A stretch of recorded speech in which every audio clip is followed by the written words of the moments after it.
Nusipirkau mažąją bendriją ir dabar 2 metus nemokėsiu gyventojų pajamų mokesčio. Apie ką čia dabar tokia kalba? Ir tai kalba žmogus iš tiesų įsigijęs mažąją bendriją. Galvoja, kad nusipirko ir dabar 2 metus kažkodėl tai nemokės GPM-o.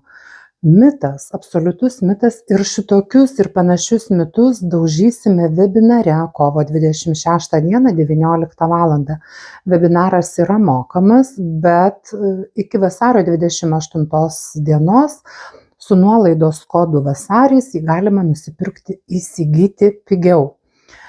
Ir ne tik tai apie mažąsias bendrijas kalbėsim apie individualią veiklą pagal pažymą, apie mažąją bendriją, kaip galima jas kartu supinti, kaip susipina verslo pinigai ir asmeniniai pinigai, kada ir kokius pinigus geriausiai išsimokėti iš mažosios bendrijos. Žinoma, kalbėsim apie tą 2 metų pelno mokesčio lengvatą, kaip jie pasinaudoti, kaip nepaslysti. Nes labai dažnai žmonės galvoja, įsteigiu mažąją bendriją, pasinaudoju 2 metus mokesčio lengvata, o po to jau pelno mokesčio lengvata, o po to jau aš tą mažąją bendriją uždarysiu, ar ten kažką padarysiu, pakeisiu narius ir vėl steigsiu naują ir šitaip visą gyvenimą nemokėsiu pelno mokesčio.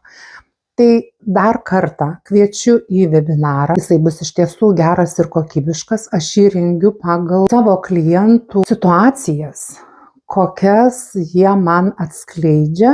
Žinoma, klientai savęs tikrai neatpažins, bus pakeisti ir skaičiai, ir pačios situacijos, bet pati esmė išlieka. Kovo 26 diena, 19 val. Nuorodą registracijai įdėsiu komentaruose. Iki susitikimo.